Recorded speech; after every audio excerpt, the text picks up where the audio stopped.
گلچین هفته.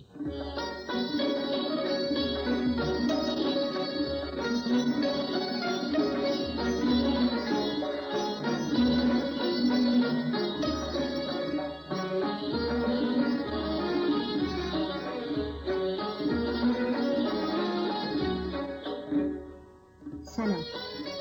38مین برنامه گلچین هفته را با پیش درآمدی در ابوعطا از ساخته‌های رضا محجوبی آغاز می‌کنیم.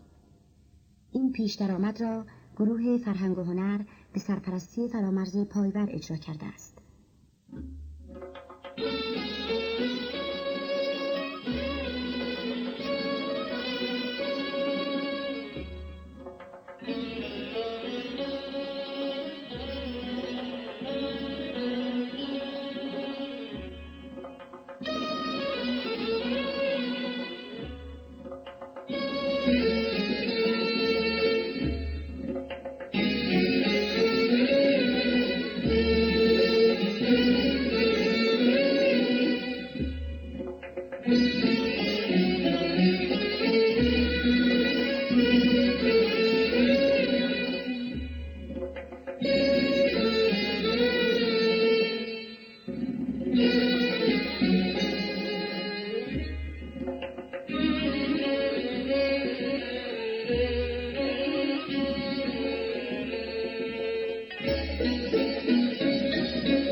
هفته گذشته قسمتی از ردیف ابوعطا را که سالها پیش استادان ارجمند تاج اصفهانی، حسن کسایی و جلیل شهناز خوانده و نواخته بودند پخش کردیم که طرف توجه خاص دوستداران موسیقی قرار گرفت. امروز گوشه‌های دیگری از ردیف ابوعطا را با صدای تاج اصفهانی، تار جلیل شهناز و نی حسن کسایی میشنوید. بغدادی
زنی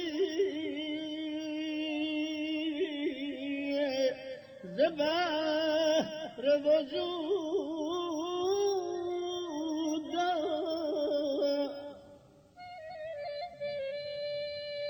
بنشین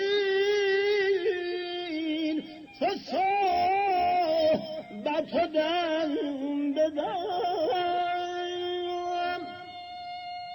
بشنم خروش نهنگ را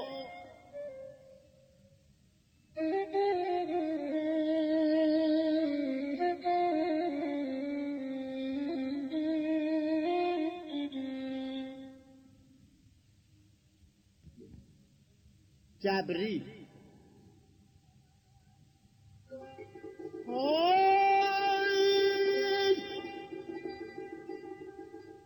در اول می نمازی دانه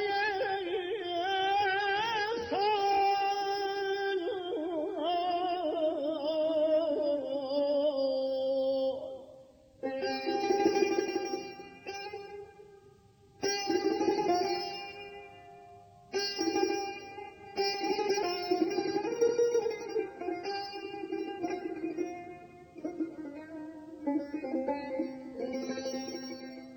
در آخر دانگی سو می گشایی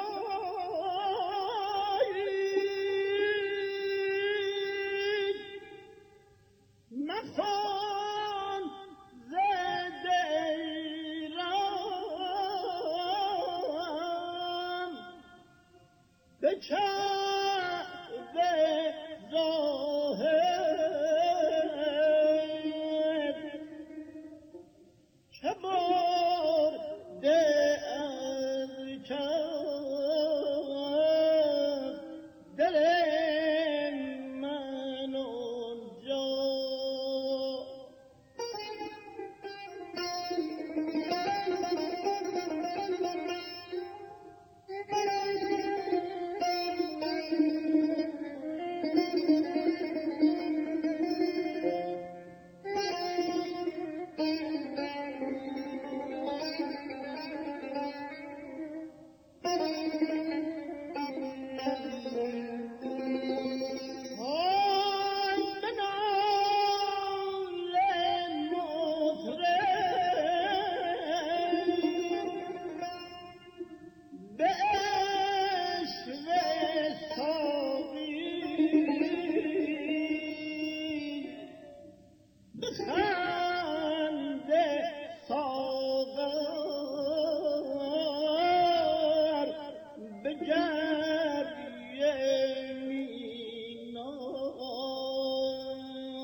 4 مضرابی داریم از جلیل شهناز در بیات ترک.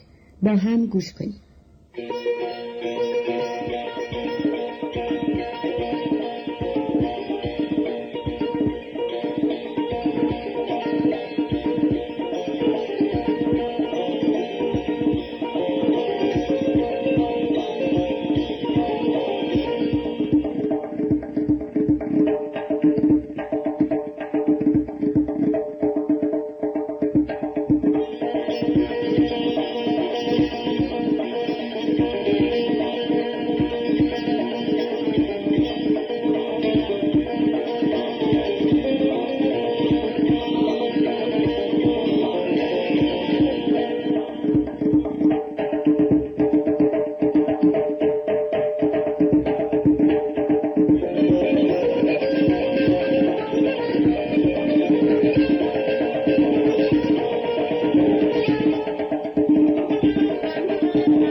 شوریده شیرازی داستانهای جالبی نقل می‌کنند. از آن جمله داستانی است که خان ملک ساسانی در کتاب شاهد شیراز آورده است. شوریده شاعر نابینا با دست کشیدن به چهره اشخاص سن و سال آنها را تشخیص می‌داد و حتی زیبایی یا زشتی آنان را احساس می‌کرد. روزی در یک مجلس عروسی دعوت داشت. عروس که کار دلباختگیش بالا گرفته بود و همه شهر از لیلی و مجنون تازه سخن می‌گفتند، به شوخی و برای آزمایش شوریده داماد را که جوان زیبا و رعنایی بود نزد شوریده برد و گفت: این پیرمرد عموی پدر من است که برای شرکت در عروسی ما به شیراز آمده و با موهای سفیدش باز هم خیال دارد که در شیراز زن بگیرد، ولی سن و سال خود را از ما پنهان می کند. شما بفرمایید او چند سال دارد؟ شاعر نابینا دستی به روی و موی داماد کشید و گفت: اول بگذارید او را ببوسم که خیلی نازنین است و بعد تصنیفی را که برای شما عروس و داماد جوان و زیبا ساخته‌ام بخوانم. آنگاه پشت پیانو نشست و ترانه‌ای را در مایه دشتی خواند و نواخت. ترانه شاهد شیراز را گروه سماعی اجرا کرده و زیبا آن را خوانده است.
تصنیف قدیمی خسرو خوبان را با صدای هنرمند عزیز شجریان و به همراهی گروه شیدا میشنوید. ای خسرو ای خسرو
ترانه بهانه را با صدای اهدیه میشنوید. آهنگ این ترانه از ساخته‌های استاد جواد معروفی است که به همراهی ارکستر رادیو تلویزیون ملی ایران اجرا شده است. به او دل هوای می، دل هوای بانگ عاشقانه دارد. آن پرستوک از دیار ما بار غم به دل رفت و کس ندانم کز او نشانه دارد.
ترانه زندگی که در سالهای اخیر توجه و پسند بسیاری از اهل ذوق را به خود جلب کرده، اولین بار در جشن هنر شیراز با صدای عبدالوهاب شهیدی اجرا شد. چندی پیش اجرای تازه‌ای از این ترانه را ضبط کرده ایم که در گلهای تازه شماره 103 شنیده اید. بار دیگر به این ترانه زیبا با شعر هما میرافشار و تنظیم فرامرز پایور گوش کنید.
یا وفا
سبکبال نام آهنگی است در شور که حسین دهلوی هنرمند فرهنگ و هنر ساخته و با ارکستر بزرگ رادیو تلویزیون ملی ایران اجرا شده است.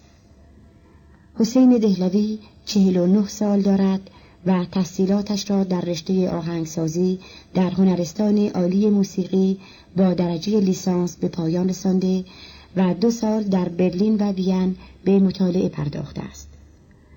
حسین دهلوی 9 سال رئیس هنرستان عالی موسیقی ملی بود و امروز در سمت معاونت هنری اداره کل آموزش وزارت فرهنگ و هنر کار می‌کند. قطعه سبکبال 23 سال پیش تصنیف و اولین بار به وسیله استاد ابوالحسن صبا با ارکستر هنرهای زیبای کشور اجرا شده است. همین اثر بعدها به وسیله علی محمد خادمیساق و روح الله خالقی با ارکستر هنرستان موسیقی ملی اجرا شده و چند بار نیز خود آهنگساز این قطعه را با ارکستر صبا در کنسرت‌های مختلف و در تلویزیون اجرا کرده است. حسین دهلوی در مقدمه این قطعه که به تازگی به چاپ رسیده نوشتند: سبکبال که مایه اصلی آن ملهم از قطعه رقص چوپی قاسم آبادی اثر استاد ابوالحسن صباست در مقام شور تصنیف شده است. از آنجا که بهره‌گیری بیش از حد از فنون موسیقی غرب بیگمان خصوصیات و ویژگی‌های موسیقی ملی ما را تحت تاثیر قرار خواهد داد، در خلق این اثر کوشش شده است که به ضرورت‌های موسیقی ملی ما اهمیت بیشتری داده شود. حالا به قطعه سبکبال اثر حسین دهلوی که با ارکستر بزرگ رادیو تلویزیون ملی ایران به رهبری خود آهنگساز اجرا شده گوش کنید.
قطعه سبکبال ساخته حسین دهلوی را با اجرای ارکستر رادیو تلویزیون ملی ایران شنیدید.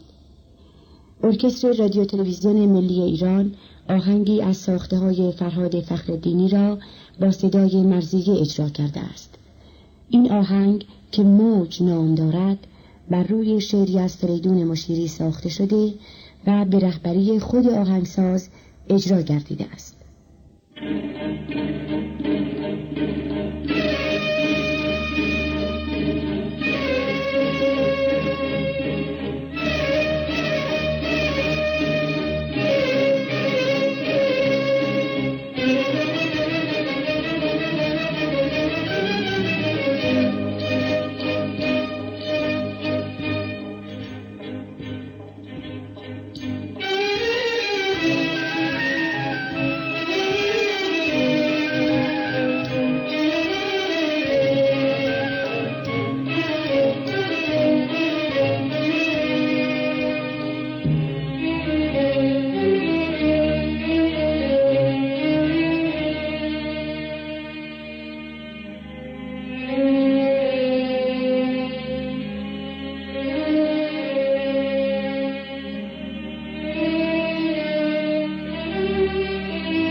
برنامه امروز گلچین هفته همینجا به پایان میرسد. تا هفته دیگر، خدا نگهدار.